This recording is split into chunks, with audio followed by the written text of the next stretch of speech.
Hello friends, मैं हिना शर्मा फिर से एक नई वीडियो के साथ। देखिए, D triple S P PGT commerce के हम 2 वीडियोज़ में पीवाईक्यूज़ कर चुके हैं और अब भी हम उसके आगे की ये D triple S P PGT जो इस पे लिखा हुआ है ना, यही वाले पीवाईक्यू से कुछ और कर चुके हैं। इसी के नेक्स्ट क्वेश्चंस करेंगे। तो ये कंप्लीट नहीं हो जाता, मैं ये पीवाईक्यूज़ आपको कराऊँगी। तो चलते हैं नेक्स्ट पेज पर।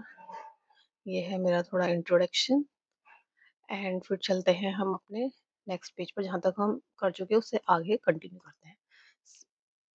71 नहीं, 70 तक तो करेंगे आज। करने हैं, हाँ, यहाँ 41 से शुरू करेंगे।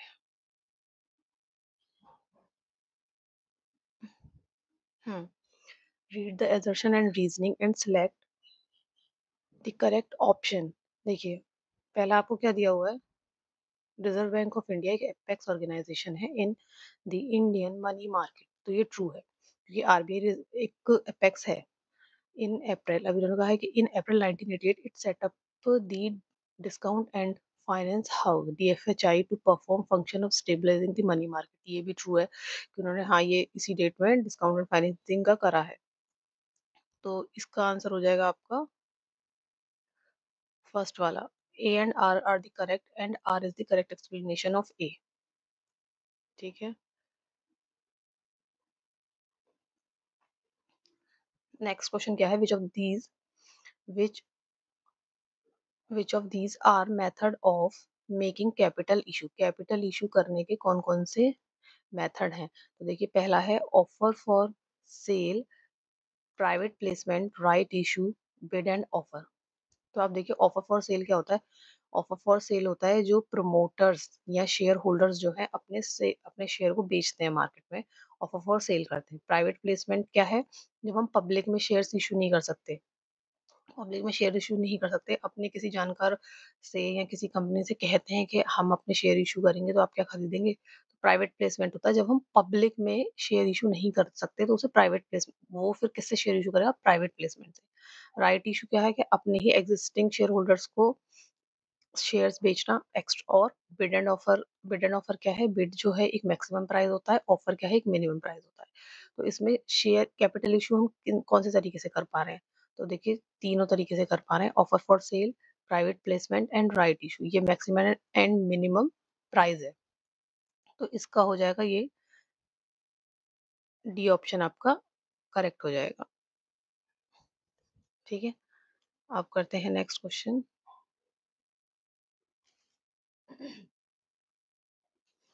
नेक्स्ट क्वेश्चन है आपका 43।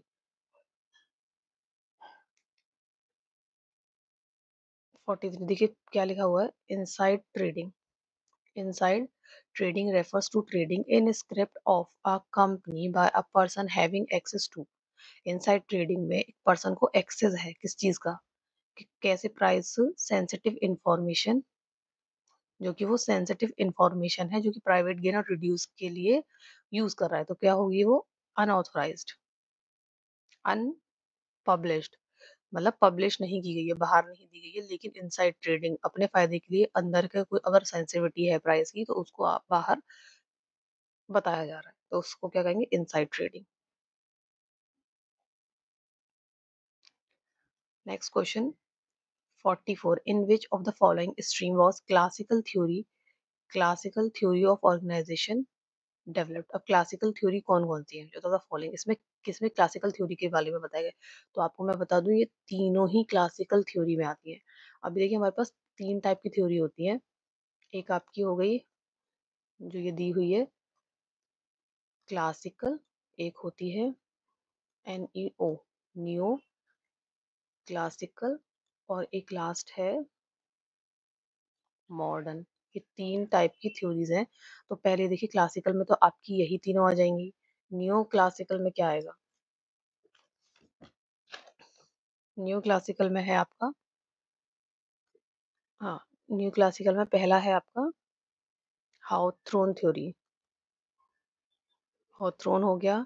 एंड सेकंड हो गया आपका Maslow need theory, need hierarchy theory कह सकते हैं। और ये जो मॉडर्न है, मॉडर्न में आपका कौन सा आएगा? सिस्टम अप्रोच, एंड सेकंड है कॉन्टिजेंसी अप्रोच। कॉन्टिजेंसी को आप सिचुएशनल भी कह सकते हैं, सिचुएशनल अप्रोच। तो ये सारी चीजें, ये 3 टाइप की थ्योरी है इसमें, और इन सबको आपको इनके बारे में थोड़ा बेसिक बेसिक सबके बारे में पता होना चाहिए। जब आपका क्लासिकल थ्योरी से क्वेश्चन आ सकता है तो न्यू क्लासिकल और मॉडर्न से भी आ सकता है। तो इनके नाम तीनों है, और इसका आंसर, हाँ, इसका आंसर होगा, कहाँ गया पेन, इसका आंसर ये हो जाएगा क्योंकि क्लासिकल में ये तीनों आ रहे हैं। ठीक है, नेक्स्ट क्वेश्चन क्या है, इसमें क्या है, सिर्फ डेफिनेशन दी हुई है, अगर आपको आती है तो ठीक है, इसमें कुछ समझने वाला कुछ है नहीं। Organization, organizational behavior is a field of study that investigate the impact that individuals, groups, and structures have on behavior within organization for the purpose of applying such knowledge toward improving an organization's effectiveness। Organization behavior के बारे में तो ये देखिए किसका है, Stephen P Robbins की definition है, इन्होंने दी है ये डेफिनेशन। अब नेक्स्ट देखिए 46, a person who report unethical, ये बड़ा इंपॉर्टेंट सा है, ये आता है इसमें डिटर प्लस में अक्सर पूछा जाता है। एक पर्सन है who report unethical practice by there employer, अगर एम्प्लॉयर ने कुछ अनएथिकल कर दिया है उसे आउटसाइडर को बता रहा है तो उसे क्या कहते हैं, vigil blower.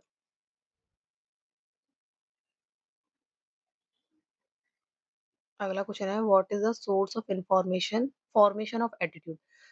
Formation of attitude किससे हो सकता है, आपकी देखिए फॉर्मेशन ऑफ एटीट्यूड किससे होता है कि जहां हम रह कहाँ हम रह रहे हैं, सोशल लर्निंग, एंड आपको सोशल लर्निंग में ही आप जो एक्सपीरियंस कर रहे हैं उससे हमारा एटीट्यूड फॉर्मेशन होता है। तो आपका आंसर हो जाएगा फर्स्ट एंड थर्ड, ये वाला डी।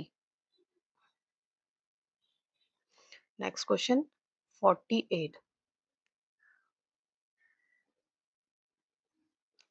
48 में देखिए ये आपको मैचिंग में, हाँ मैचिंग दिया हुआ है, ये डिस्ट्रीब्यूशन है और ये कॉन्सेप्ट है, तो कौन सा डिस्ट्रीब्यूशन कौन से कॉन्सेप्ट से रिलेट करता है।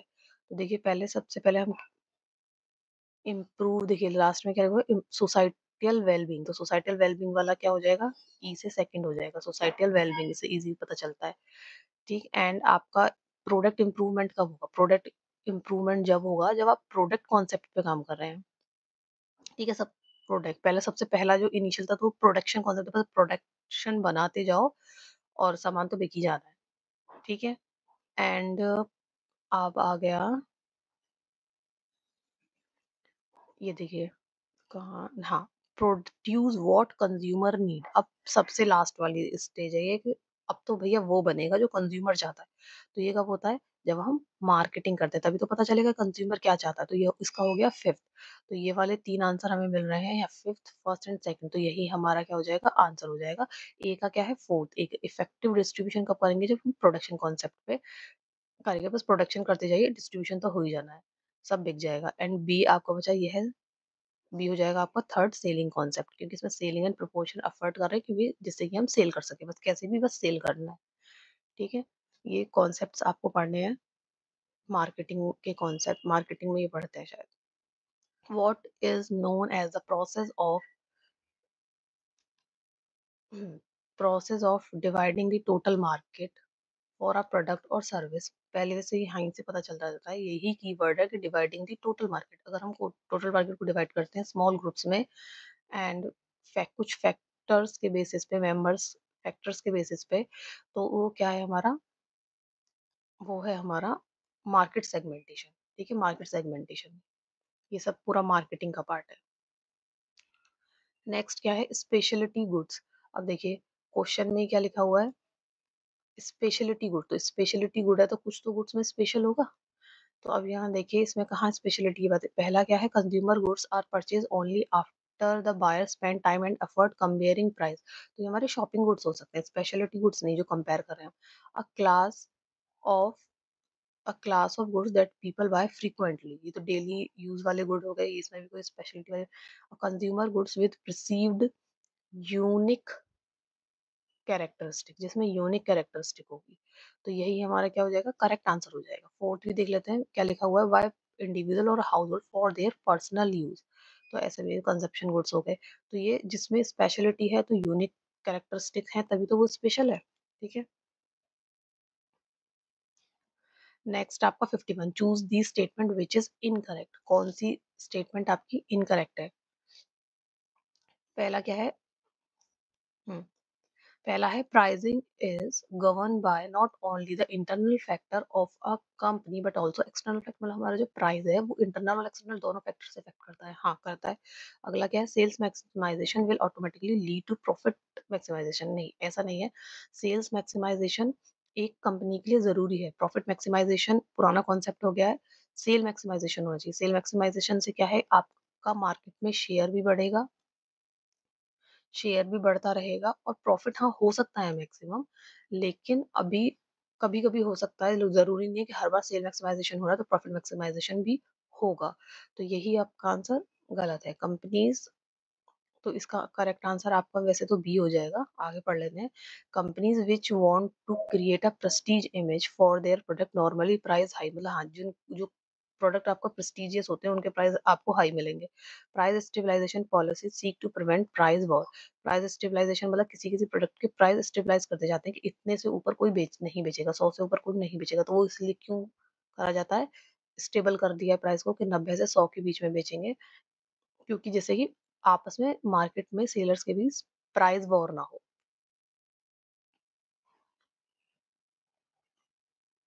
नेक्स्ट देखिए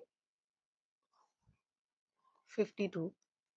52 में क्या दिया है? The channel of distribution is a network of institution that perform a variety of interrelated coordinated function in the movement of goods purchase producers to consumer। Channel of distribution हमारा क्या है?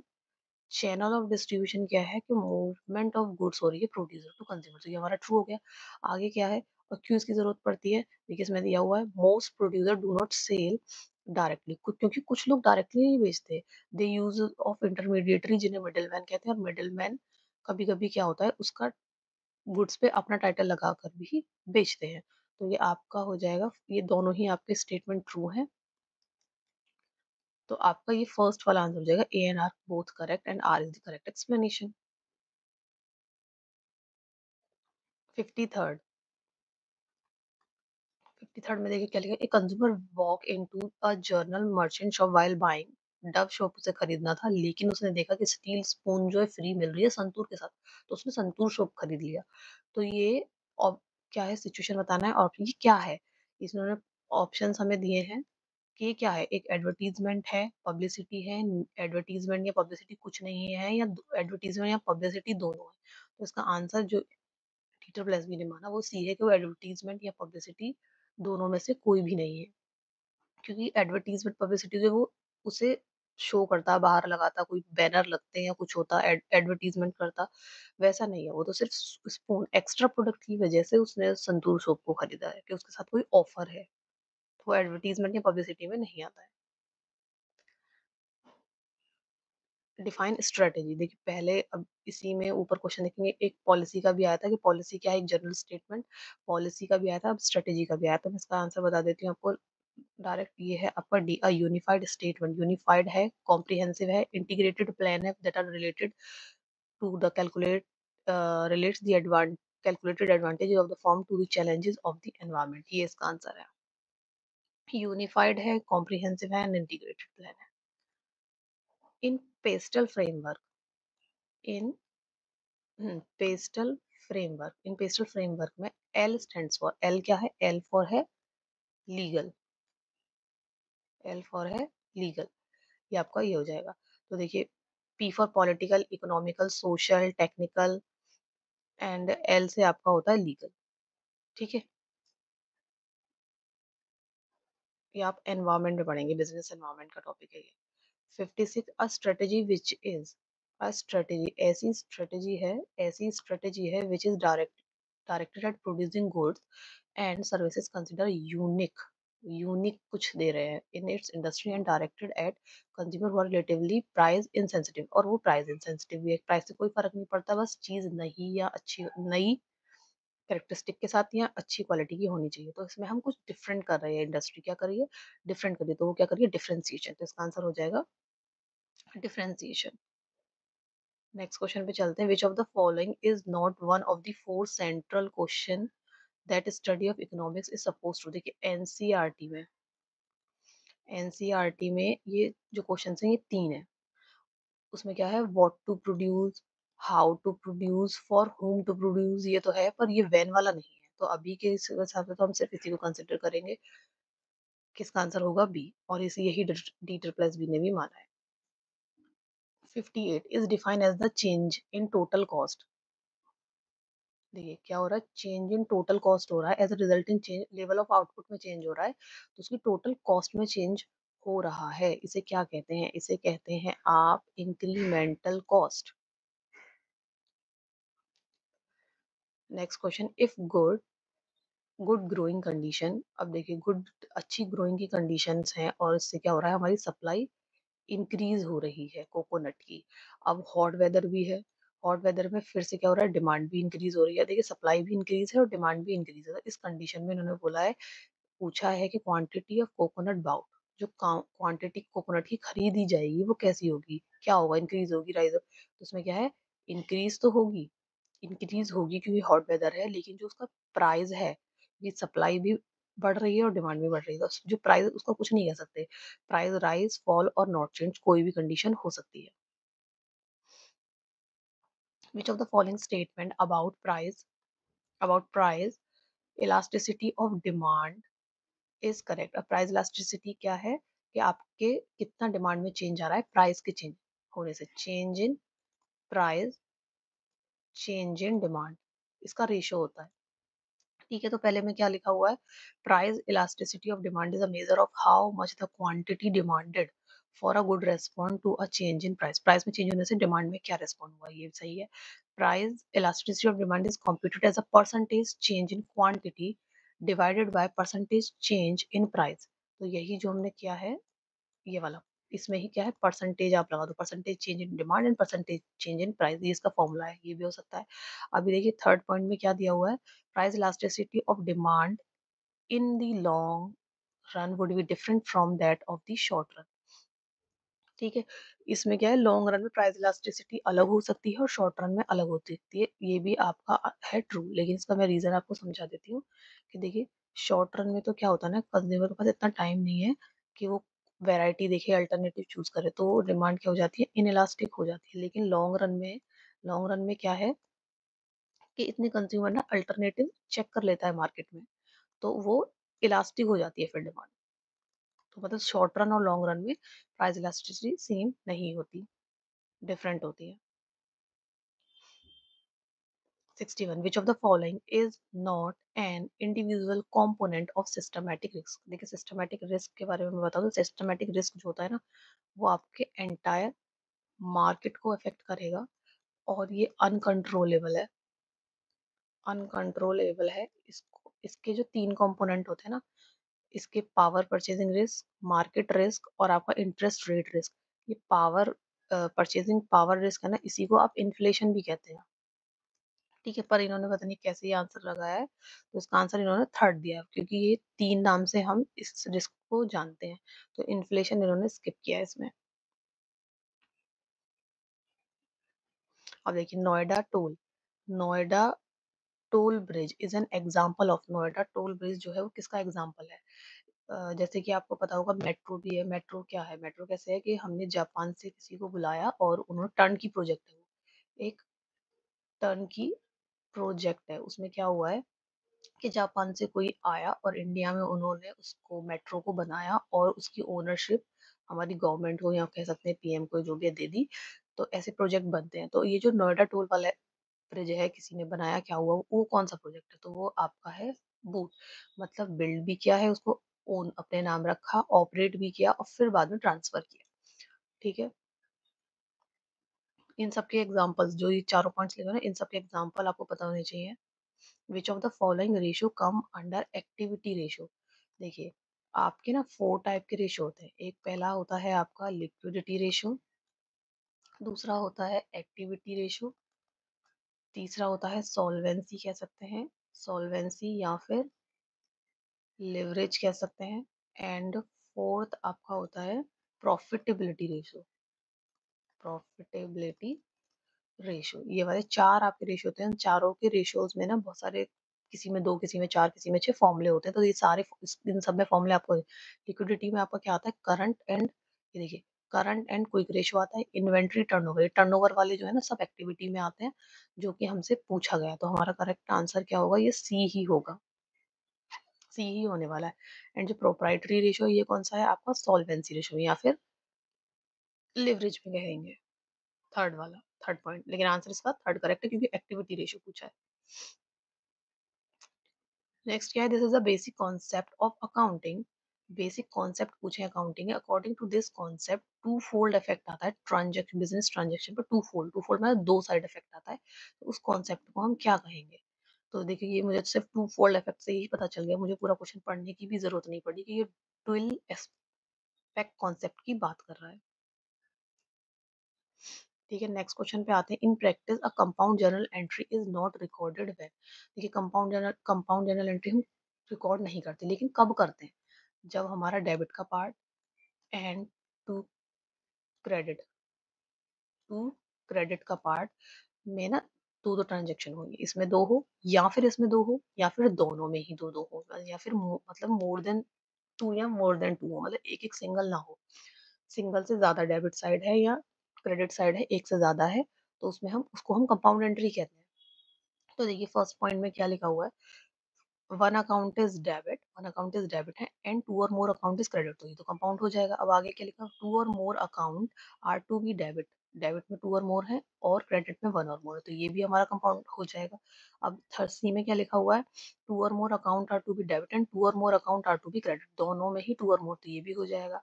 फोर्थ और पढ़ लेते हैं, only one account is debit and another account is credit, मतलब एक ही है, तो ये कंपाउंड नहीं होगी। यही आपका क्या हो जाएगा, आंसर हो जाएगा कि ये कंपाउंड नहीं, क्योंकि दोनों में सिंगल ट्रांजेक्शन है, डेबिट में भी सिंगल है और क्रेडिट में भी सिंगल है। देखिए, बिल ऑफ एक्सचेंज ये क्वेश्चन है, इसमें क्या दिया हुआ है, जून 16 को एक बिल ड्रॉ करा, 30 डेज का उसे टाइम दिया, एंड जुलाई 19 पे एक पब्लिक हॉलीडे हुआ, then what will be the maturity date of bill. पहले मैं आपको इसका आंसर बता दूं, ये है आंसर इसका 18 जुलाई। अभी कैसे, देखिए 16 को तो हमने बिल ड्रॉ करा है, जून 16, तो जून 16 से लेके 30 जून होता है, 31 तो होगा नहीं, 30 जून तक होगा, तो ये आपके हो गए 14 डेज। ठीक है, 30 डेज का टाइम दिया है, तो अभी 14 में से आपके 16 दिन बचे, जो कि हम जुलाई में ले सकते हैं, तो जुलाई 16 हो गई। अभी 3 दिन का ग्रेस पीरियड होता है, 17, 18 और 19, लेकिन अब इसमें क्या है कि 19 का हो गया है हॉलीडे, पब्लिक हॉलीडे। तो पब्लिक हॉलीडे की कंडीशन में हम प्रिसीडिंग डेट को ही आपका मैच्योरिटी डेट मानते हैं, तो ये हो जाएगी 18। ठीक है, आई होप कि आपको समझ आ रहा होगा। आप प्लीज, आपकी कोई भी डाउट्स हो, क्वेरी हो, तो आप कमेंट बॉक्स में डाल सकते हैं। Next question, which of the following expenditure is considered as deferred revenue expenditure. Deferred revenue expenditure, जिसको हम एक साल का ही खर्चा नहीं मानते, उसे डिवाइड कर करके, जैसे कोई एडवर्टीजमेंट किया है किसी ने 4 लाख का, मतलब बड़ा खर्चा होता है। जो एडवर्टीजमेंट है, हमने जो एडवर्टीजमेंट किया है, वो क्या सिर्फ एक ही साल के लिए किया है, मतलब एडवर्टीजमेंट का जो फायदा है हमें आने वाले कई सालों के होने वाला है। तो इस सारे खर्चे को हम एक साल में ना दिखा के, जैसे हमने अगर अंदाजन किया कि 5 साल के लिए वर्क करेगा ये एडवर्टीजमेंट, तो उसको 5 से डिवाइड करके जो आपका आ जाएगा 80,000, तो 5 साल तक हर साल 80,000 एडवर्टीजमेंट के नाम पर खर्चा काटते रहेंगे। तो ऐसी चीजों को हम डिफर्ड रेवेन्यू एक्सपेंडिचर कहते हैं। तो ऐसा पॉइंट इसमें जो मैंने रीड किया, मैं आंसर बताती हूँ आपको, सी होगा। इसमें क्योंकि लिखा हुआ है कि 4,000 स्पेंड किया है, डिसमेंटलिंग मतलब हटाया है मशीन को, ट्रांसपोर्ट किया है और री प्लांट किया है machinery to the new site. अभी न्यू साइट हमारी खुली है और वहाँ मशीनरी है, तो मशीनरी एक बड़ा खर्चा होता है, कैपिटल खर्चा होता है। यहाँ अमाउंट पे मत जाइएगा, थोड़ी इमोशन को समझिएगा ऑप्शन के। तो न्यू साइट पे हमने रीइंस्टॉल मशीनरी भेजी, एक तरीके से ये देखिए, कहीं से भी लाके मशीनरी न्यू साइट पे दी, तो न्यू साइट पे हम उसी साल खर्चा पूरी मशीन का दिखा देंगे, तो जो प्रोडक्शन थोड़ा थोड़ा करके हर साल बढ़ता है, या प्रॉफिट कुछ भी नहीं बचेगा, लॉस होगा। तो इसलिए इस न्यू जो मशीनरी, ये भी आगे कई साल तक हमें फायदा देने की, क्योंकि प्रोडक्शन करती रहेगी। तो जो भी साल माने गए हैं, मानी 5 साल माने होंगे, तो उससे डिवाइड करके पर ईयर उतना खर्चा काटते चले जाएंगे, या फिर अपनी बैलेंस शीट में दिखाते चले जाएंगे मशीनरी के नाम पे।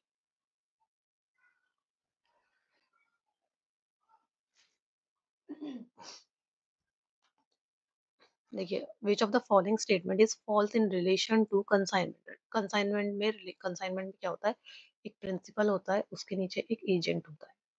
इनसे रिलेटेड कुछ बात है। प्रिंसिपल क्या है, कुछ अथॉरिटी इसको दे देता है बेचने के लिए और इसको कुछ कमीशन भी मिलता है।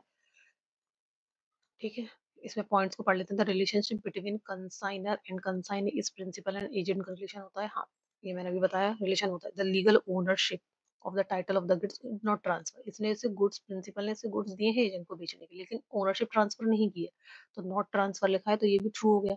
अब आगे क्या है, dispatch of goods on consignment amount to sale of goods by the consignor.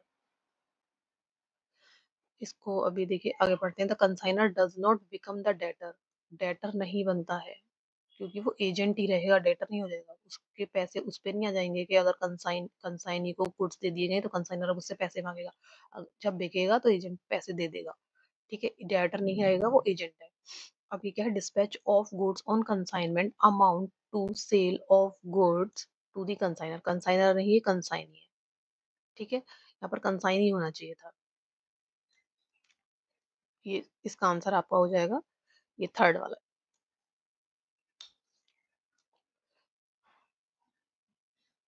Dispatch जो करेगा गुड्स कंसाइनर ही करेगा, लेकिन जो सेल करेगा वो कंसाइन ही करेगा। ठीक है,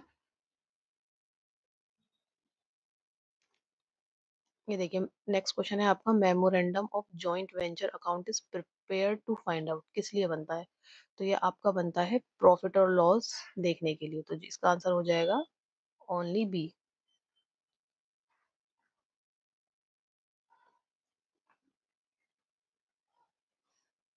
नेक्स्ट क्वेश्चन है आपका, नेक्स्ट और लास्ट आज के लिए, कि ये loading is usually involve in all such item which are recorded at the invoice price in the consignment account which of these not, उसमें नहीं होगा, कौन उसमें नहीं होगा?